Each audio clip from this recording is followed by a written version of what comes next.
CPM Malappuram ജില്ലാ സമ്മേളനത്തിൽ കേന്ദ്ര നേതൃത്വത്തിനും പ്രകാശ് കാരാട്ടിനുമെതിരെ പ്രതിനിധികളുടെ വിമർശനം. ലീഗിനോട് മൃദു സമീപനം സ്വീകരിക്കുന്ന സംസ്ഥാന നേതൃത്വത്തിനും പ്രാദേശിക വിഷയങ്ങൾ ഏറ്റെടുക്കാൻ മടിക്കുന്ന ജില്ലാ കമ്മിറ്റിക്കും എതിരെ അംഗങ്ങൾ തുറന്നടിച്ചു. VS-നും KT ജലീലിനുമെതിരെ ഇന്നും വിമർശനമുണ്ടായി.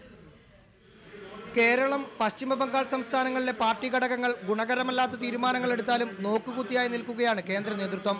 ജനസമ്മതിയില്ലാത്ത പ്രകാശ് കാരാട്ടിനെ പോലുള്ളവർ നേതൃത്വത്തിലിരിക്കുന്നത് കൊണ്ടാണ് ഇങ്ങനെയൊക്കെ സംഭവിക്കുന്നത്. കേന്ദ്ര കമ്മിറ്റിക്കെതിരെയുള്ള വിമർശനങ്ങൾ ഇത്തരത്തിൽ കടുത്തതായിരുന്നു. അധികാരത്തിൽ കയറിപ്പറ്റാനുള്ള സംസ്ഥാന നേതൃത്വത്തിലെ ചിലരുടെ ആഗ്രഹം പാർട്ടിയെ തകർക്കും. ലീഗിനോടുള്ള മൃദു സമീപനം മാറ്റിയില്ലെങ്കിൽ ജില്ലയിലെ പാർട്ടിയുടെ അവസ്ഥ പരിതാപകരമായിരിക്കുമെന്നും പ്രതിനിധികൾ ചൂണ്ടിക്കാട്ടി. സംസ്ഥാന നേതാക്കളുടെ ആഡംബര ജീവിതവും സമ്പന്നരുമായുള്ള കൂട്ടുകെട്ടും ആപൽക്കരമാണ്. SFIയിലുള്ള സജീവ പ്രവർത്തകരെ പോലും പാർട്ടിയിലേക്ക് ആകർഷിക്കാനാകാത്തത് വലിയ ദുരന്തങ്ങൾക്ക് കാരണമാകുമെന്നും അംഗങ്ങൾ വ്യക്തമാക്കി. ജില്ലാ കമ്മിറ്റിക്ക് താൽപ്പര്യമില്ലാത്തവരെ പ്രാദേശിക വിഷയങ്ങൾ പറഞ്ഞ് നടപടിക്ക് വിധേയമാക്കുന്നത് അവസാനിപ്പിക്കണമെന്ന പൊതുവികാരമാണ് സമ്മേളനത്തിൽ ഉയർന്നത്. 16 ഏരിയകളിൽ നിന്നുള്ള 36 പ്രതിനിധികൾ വിവിധ ഘട്ടങ്ങളിലായി ചർച്ചയിൽ പങ്കെടുത്തു. റാഹീസ് റഷീദ്, റിപ്പോർട്ടർ, മലപ്പുറം.